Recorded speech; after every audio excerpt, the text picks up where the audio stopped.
गणेशाय नमः।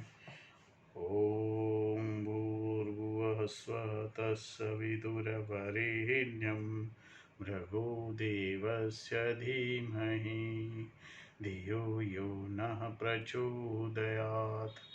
ॐ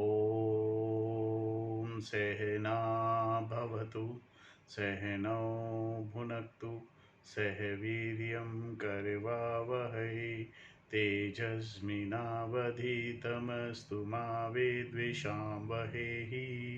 ओम शांति शांति शांति। श्रुति स्मृति पुराणानाम् आलयं करुणालयं नमामि भगवत्पादशङ्करं लोकशङ्करं शङ्करं शङ्कराचार्यं केशवं बादरायणं सूत्रभाष्यकृतौ वन्दे भगवन्तौ पुनः पुनः। ॐ त्वमेव माता च पिता त्वमेव बन्धुश्च सखा त्वमेव विद्या द्रविणं त्वमेव सर्वं मम देव देव। ओम गुरुदेव भगवान शिव शंकर भोलेनाथ कैलाशपति महाराज की जय। भगवान व्यास जी महाराज की जय। शंकराचार्य भगवान की जय। स्वामी चिन्मयानंद भगवान की जय। स्वामी दयानंद भगवान की जय। स्वामी प्रबुद्धानंद भगवान की जय। माता पिता की जय। सभी गुरुदेवताओं की जय। सभी गुरुदेवताओं की जय। श्री कृष्ण गोविंद हरे मुरारी हे नाथ Narayan Vasudeva.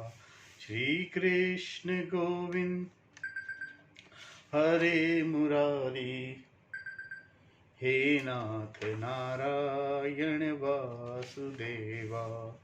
Radhe Krishna Krishna Krishna Radhe Radhe Radhe Radhe Radhe Krishna. Shrimad Bhagavad Gita chapter 6 and verse number 24-25 we are going to see. Yesterday we had covered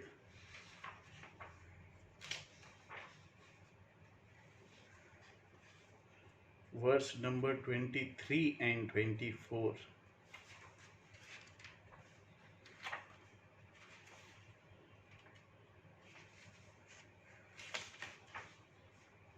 And 23. Today we'll see 24 and 25. Yesterday we had discussed, Swamiji explained about having gained which one does not think there is any other better gain than that, established in which one is not affected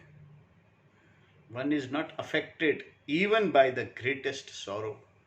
The greatest sorrowful event is not affected. May one know that disassociation from association with sorrow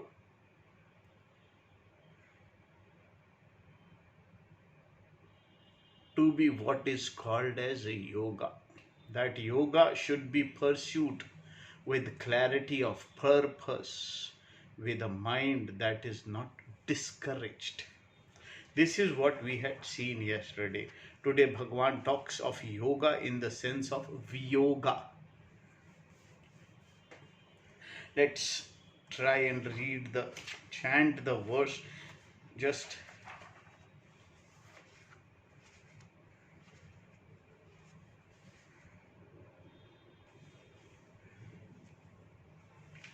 so the verse number 24 says, संकल्प प्रभवान् कामान् त्यक्त्वा सर्वान् आशेषतः मनसा इव इन्द्रियग्रामं विनयमय समन्ततः। संकल्प प्रभावान्,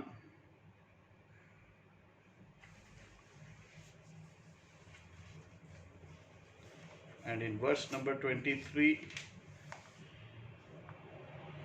शने शने उपरमेत बुद्धया धृतिग्रहतया आत्मसंस्थं मनः कृत्वा न किंचित् अपि चिन्तयेत्।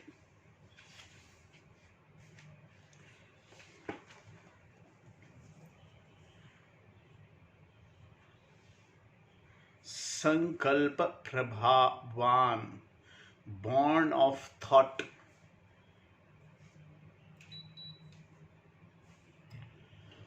Sarvan, all. Kaman, desire.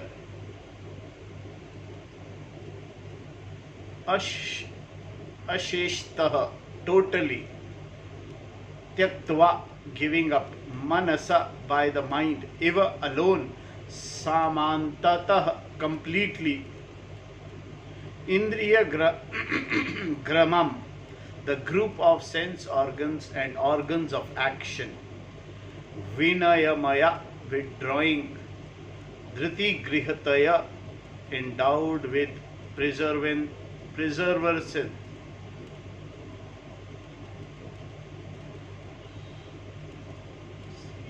Perseverance. Buddhaya, with the intellect. Shane Shane, slowly, slowly. Uparamit, may one resolve the mind. Atma Samashtham Manah Kratva, making the mind abide in the self. Kinchit api, anything else. Na chittayet, may one not think of. Giving up totally all desires which are born of thought, completely withdrawing the group of sense organs and organs of action by the mind alone. With the intellect endowed with perseverance, may one slowly resolve the mind in Atma, making the mind abide in the self. May one not think of anything else. In verse number 23, we saw that yoga means union, was defined as disassociation. Viyoga, yoga, was defined as viyoga, from one's association, some yoga with dukkha. In other words, in the present context, the union is more a disassociation than an association. Disassociation from dukkha means disassociation from one identification with the body, mind, sense complex. Karya Karana Sangatana. Disassociation from this identification, which take place by knowledge alone, is called yoga. Yoga Samajanitam.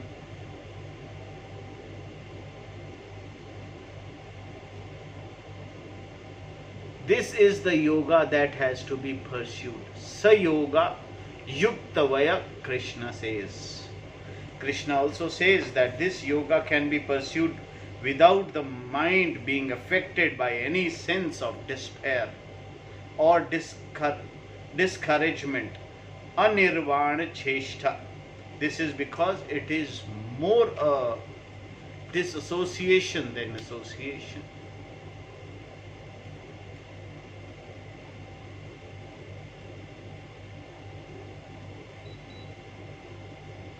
The pursuit of knowledge is not like climbing Mount Everest. It is more like dropping a rock that you are holding in your hand, because it is more dropping than climbing.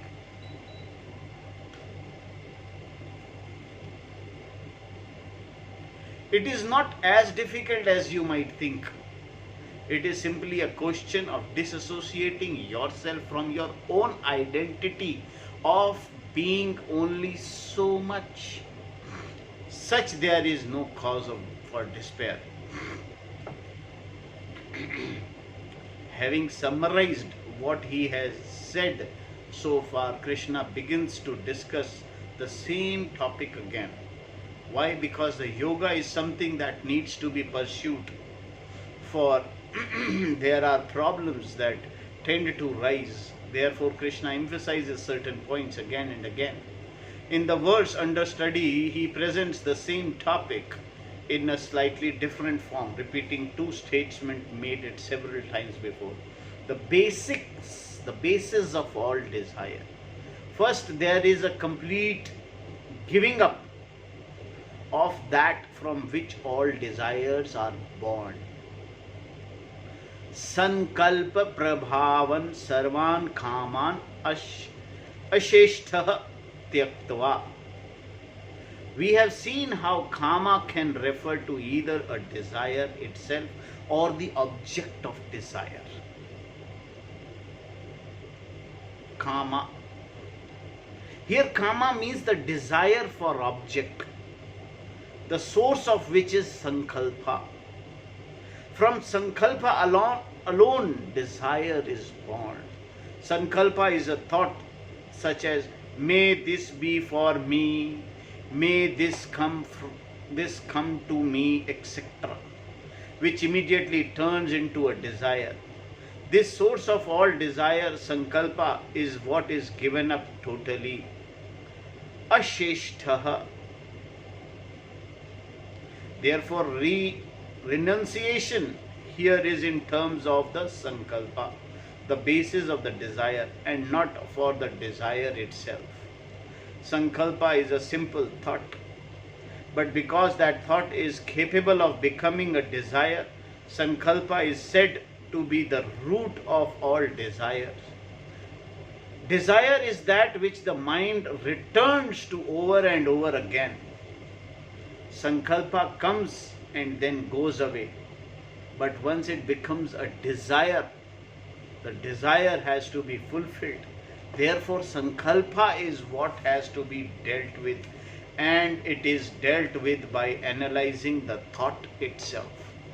For instance, the thought, may this come to me, may this come to me, is analyzed by a particular inquiry. Vichara sankalpa is dealt with. The desire themselves need not be dealt with. Sankalpa alone is the problem, and therefore it needs to be dealt. Desiring anything is not a problem. But to fulfill that desire, the sankalpa alone is the problem, and therefore it needs to be dealt with. If you deal with the sankalpa, may I have this or that desire, are not a problem at all. Thoughts may come, desires may come, but the sankalpa to fulfill those desires, sankalpa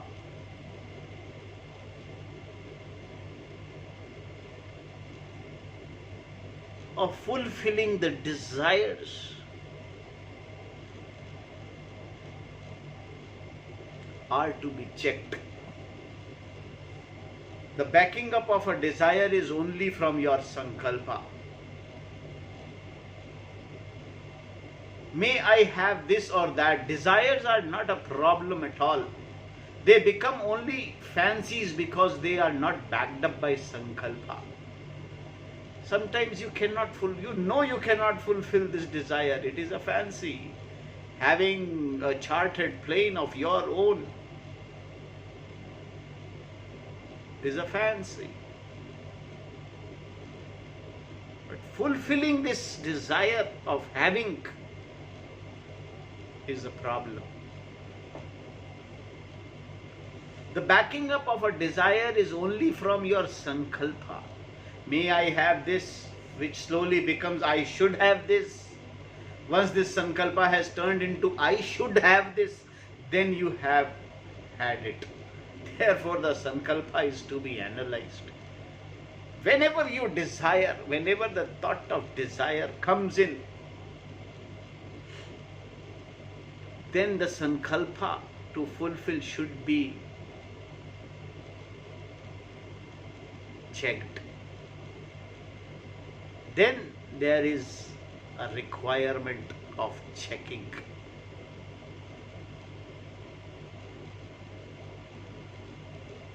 This should not, the desire, the sankalpa should not take over you. That the desires, there may be a desire Even everybody has a desire of having many things.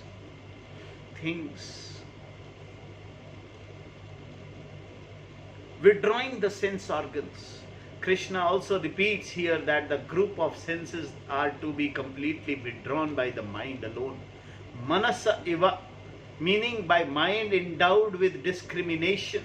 The common meaning of grama is village, which does not work here. Therefore, we go with its other meaning, jata, group, meaning the group of sense organs and organs of action, indriyani.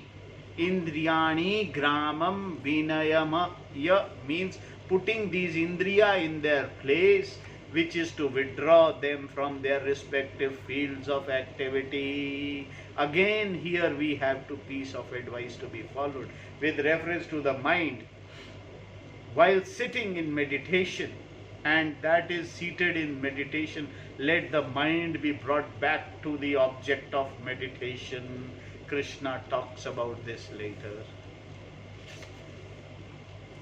Withdrawing the sense organs or putting them in their place means that they do not go toward their various sense objects, because the sankalpa has been taken care of, because they are withdrawn from activities. This withdrawal is described here total samantataha.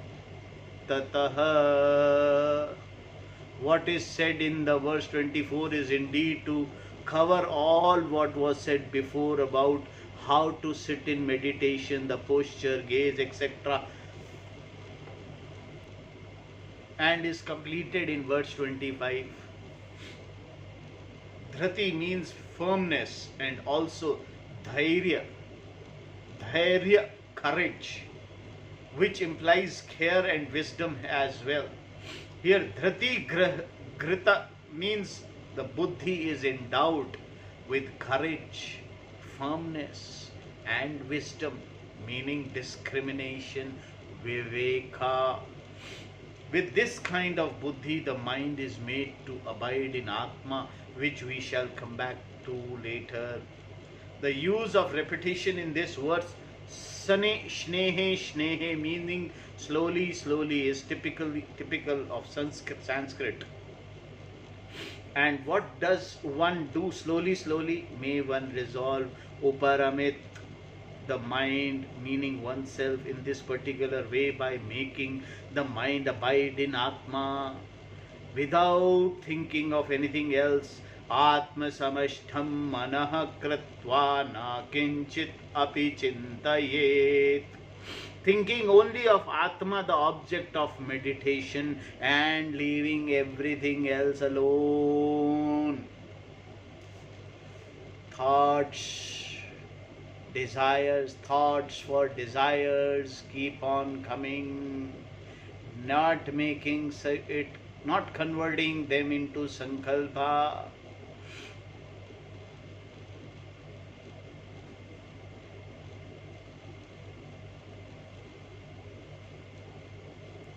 In this verse, two things need to be understood.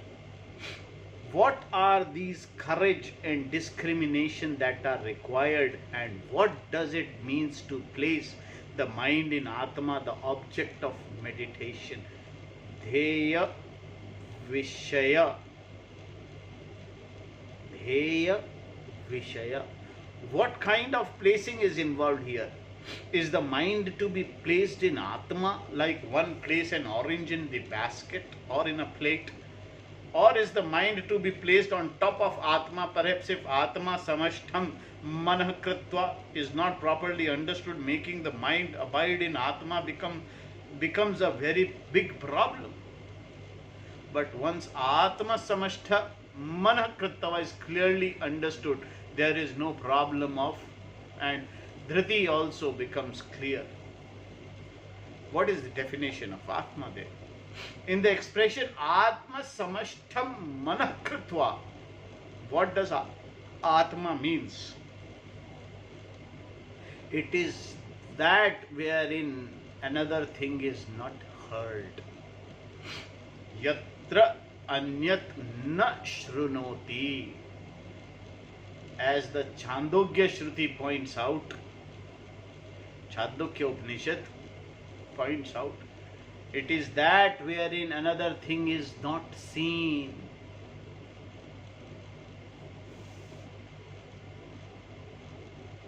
If you start seeing water, then wave is not seen.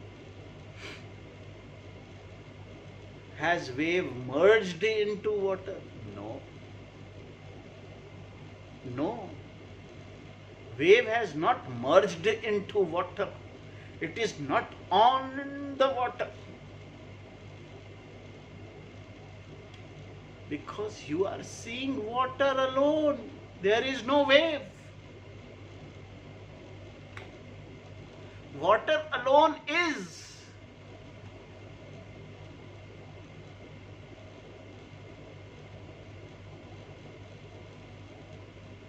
There is no another thing. There is no another thing, sir. It is that wherein another thing is not seen. Yatra anyat na pasyati. Wherein another thing is not known. Yatra na anyat vijanati. The Shruti also reveals Atma as one that is free from all attributes. Nirvishesha, and that is purely in form of Chaitanya consciousness. Chinmatra Swarupa Eva. Then again Atma is presented as Drashta. Drashta natu drishyam. Drashta natu drishyam.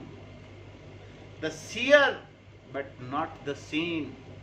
Shrota natu shrutam. The hearer but not the heard. Vijanata natu vijanayem. The knower. Vijnanata natu vijnanayam. The knower but not the known. Manatha natu mantavyam. The thinker but not the thought. This is how the nature of Atma is defined by Shastra. It is not the heard, it is the hearer. It is the seerer. Seer, not the seen.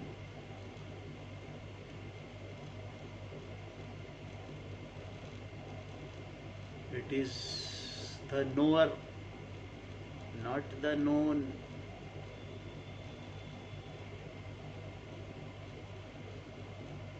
Given this definition of Atma, how can I place the mind upon Atma? The mind itself is. The Atma is mind itself. How can even I think about Atma? To think of Atma means that Atma becomes the object of my thought, which contradicts with the Shruti says, what the Shruti says. Therefore, I cannot think of Atma, which is why it is said in the Taittiriya Upanishad that having not gained Atma, all the words come back along with the mind. Yato vacho nivrattante aprapya manasa saha. As it is as though the mind and the words join force and go after, only to return without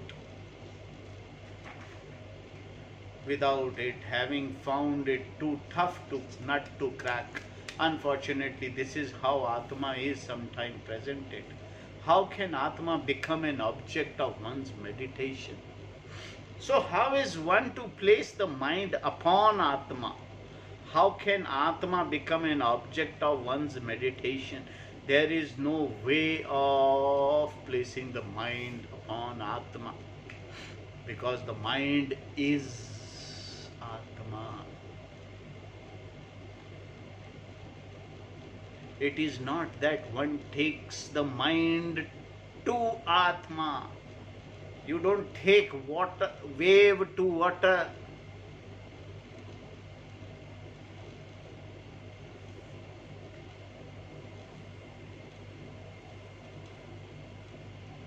and having had the mind sitting upon it for some time, Adva eventually yields because of the mind's pressure and so on.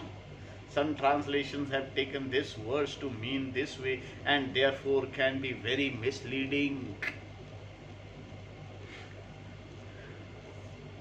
Mind is not kept upon Atma and slowly it merges into, mind merges into Atma.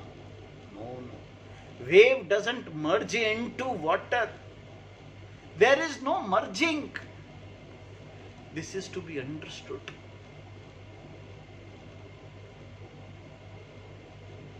When you understand the water,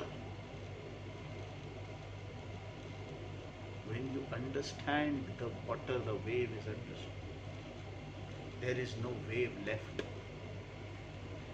In the expression Atma eva idam sarvam, Atma, oneself, is defined as all this is Atma alone. Idam sarvam implies the Jnata, knower. Jnata, the knowledge, and Gheya, the object of knowledge.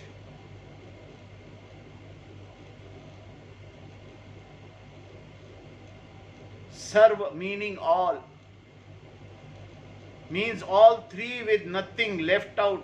Within the sarva is the drashta, drashya, drashna, seer and the object seen and the seeing, shrota, shruta and shravana, the hearer, the object heard and hearing and so on, all of which comes under Jnata, Jnana and Gheya.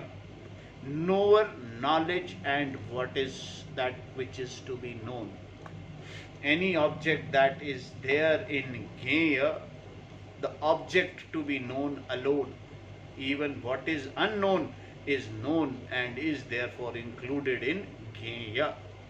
Thus we deal with these three: Jnata, Jnana and Gheya alone. Jnata, the knower, is not separate from Atma. The Jnata is not separate from Atma. Because Jnata is Atma.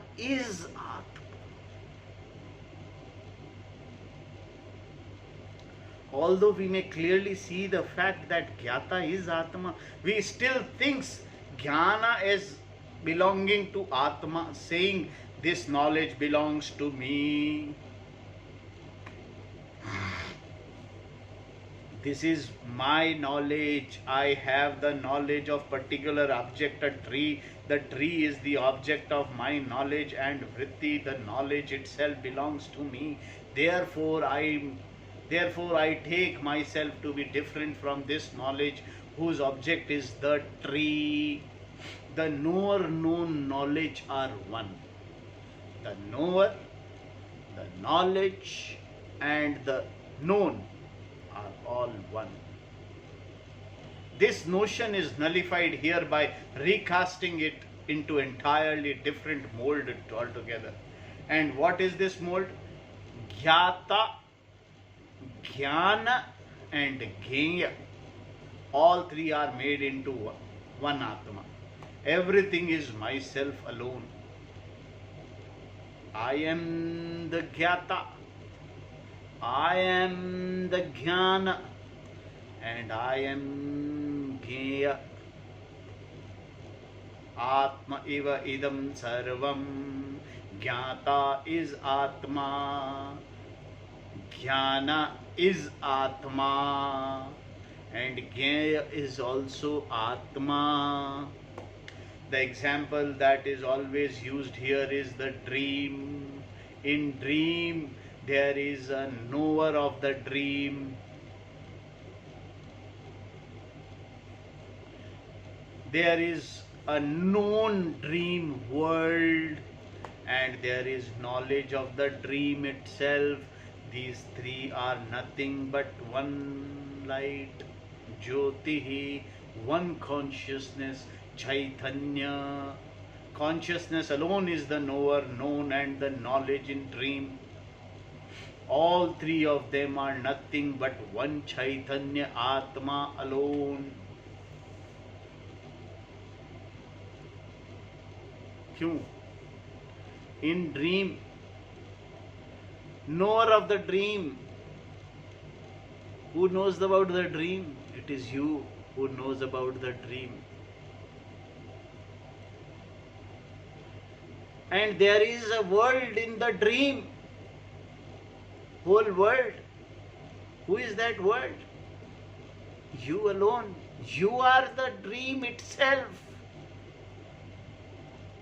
And who is the knowledge of the dream? You yourself.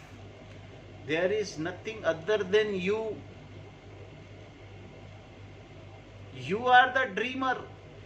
You are the dream. And you are the knowledge of that dream. There is no one else.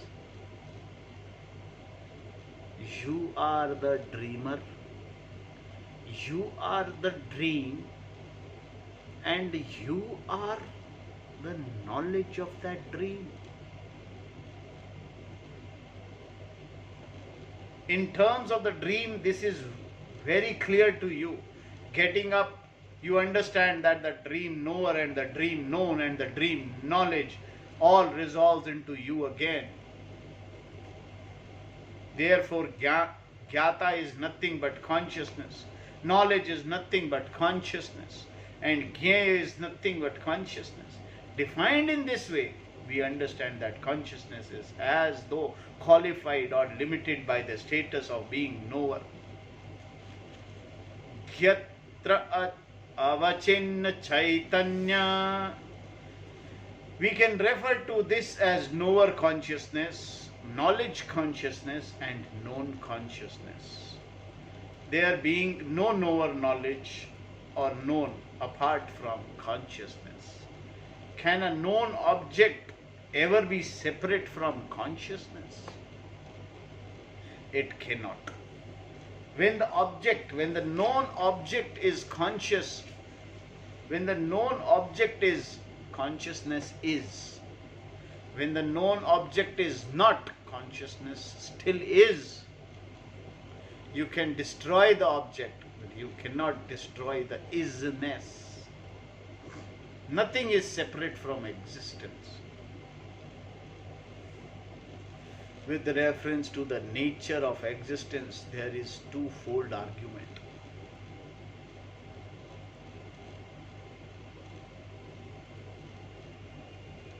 One in terms of existence itself and the other in terms of knowledge. In terms of existence, no object is apart from what is existent.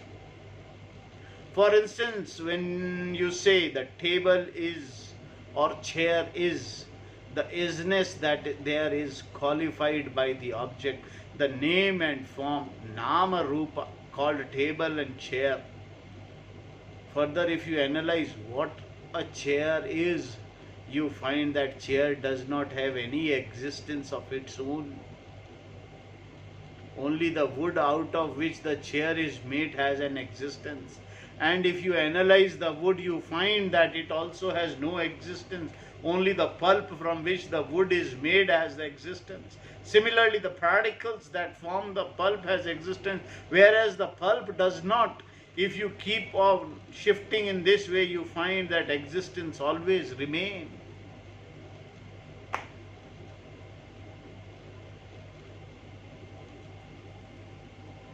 Existence is always there.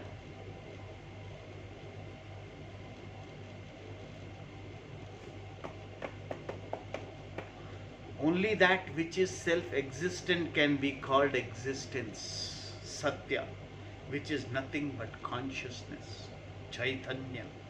Consciousness alone is self-evident and everything else is evident to the self.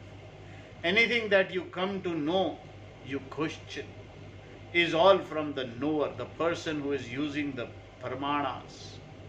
The various means of knowledge to ascertain the validity and veracity of a particular object or statement of the proof whereas the existence to the very knower requires no proof. The knower must be self-evident person. But who is this knower? There is a part of knower that is known to me.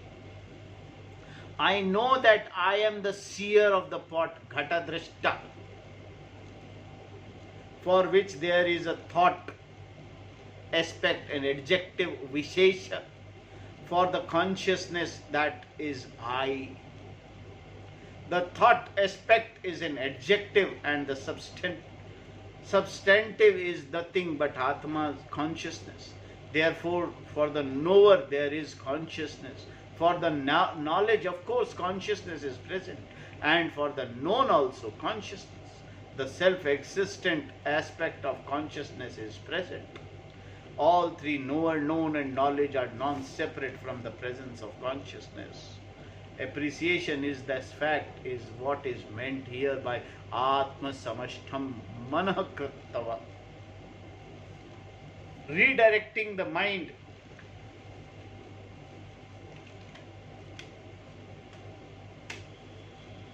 This appreciation enables you to see the mind, whereas previously the mind was always engaged in thinking about one thing or the other thing. The mind will still think about variety of things, but now your attention is not upon what you see, because you turn it away from the thought themselves and direct it to the very basis of the thought. This turning the attention is what is called dhyana, contemplation. You turn your attention from the object of thought, whatever it may be, to the basis of the thought.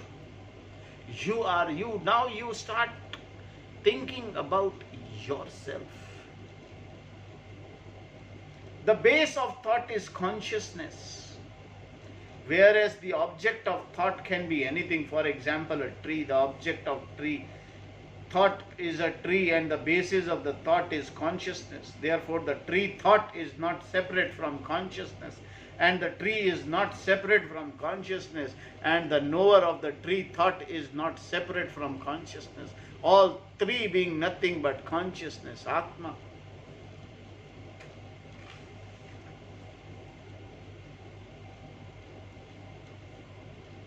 If you start thinking of a tree as the object, you are thinking of a tree. A tree. What is the basis of this thought? It is the consciousness. The object of the tree thought is the tree, and the basis of the thought is consciousness. And tree is now not separate from consciousness. Now there is, object is gone. The tree is not separate from the consciousness. And the knower of the tree thought, who is the knower of the tree thought, is not separate from consciousness. All three being nothing but consciousness, Atma. This very appreciation is also a thought. And what does this thought do? It simply destroys the ignorance that the three are separate, and then it resolves. But by not thinking of anything else but the oneness of all three, it resolves. Therefore, Bhagavan says here, may one not think of anything else. Na kinchit api chintayet. In fact, there is nothing else, because everything is Atma. The point made here, of course, is not to move away from the appreciation of Atma as non-separate from everything else, because if you think of something else, this appreciation will go. You can also appreciate that this object is a tree, and that you are someone who is looking at the tree, which is true, but then the tree, the thought of the tree, and the Atma, the one who looks at the tree, are one and the same. You and tree may be two. You may say that they are two. Can appreciate the object is tree and that you are someone who is looking at the tree, which is true. But then the tree, the thought of tree, and the Atma, the one who looks at the tree, are one and the same. Turning your attention to the basis of these three is an appreciation, the contemplation being referred to it in the verse. In order not to think of anything else, you require Dhriti, wisdom, which is gained by exposing the buddhi to the teaching. Only with the insight gained, with the help of knowledge alone, you can practice this contemplation. Dhriti also implies courage here because contemplation requires a steadiness, firmness, or commitment in order to understand that the knower known knowledge are one and the same, given that their orientation has always been that they are separate. Because the orientation that they are one is against your experience, there will naturally be some obstruction in the appreciating this fact. Until it becomes clear, you can assume that there is some obstacle which will be taken care of by seeing the fact. Therefore, you do not worry about the obstacles. You simply keep on attempting to see, for which courage, firmness, and commitment are necessary. To emphasize this point, Shankara defines shnehi shnehe, slowly, slowly, here as nashasha, meaning not immediately. When he said Atma samishtham manah kratva, it does not mean that you immediately turn your mind to some object called Atma. Atma is not something you can put the mind into or on. The mind itself is Atma. This is to be understood only by understanding alone. There is no job to be done here. There is simply an appreciation. Therefore, certain inner care is involved, wherein contemplative atmosphere is created. In this atmosphere, recognition takes place, for which no will whatsoever is involved. Slowly, slowly, during the period of time in which contemplation takes place, you take to Atma. No will is required in contemplation. In meditation, will is only with reference to sitting and other preparations. Once these are taken care of, the will does not do anything. In fact, will is the problem and therefore has to be surrendered to the contemplation itself. The contemplation takes over your will to, so to speak. The mind becomes through processed. You are a person and contemplator.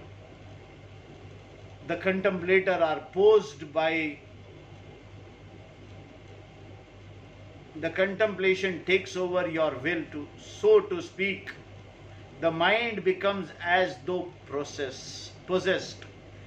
You as a person, the contemplator, are possessed by that very contemplativeness. Therefore, no will is required here. What do you require to appreciate something beautiful? None.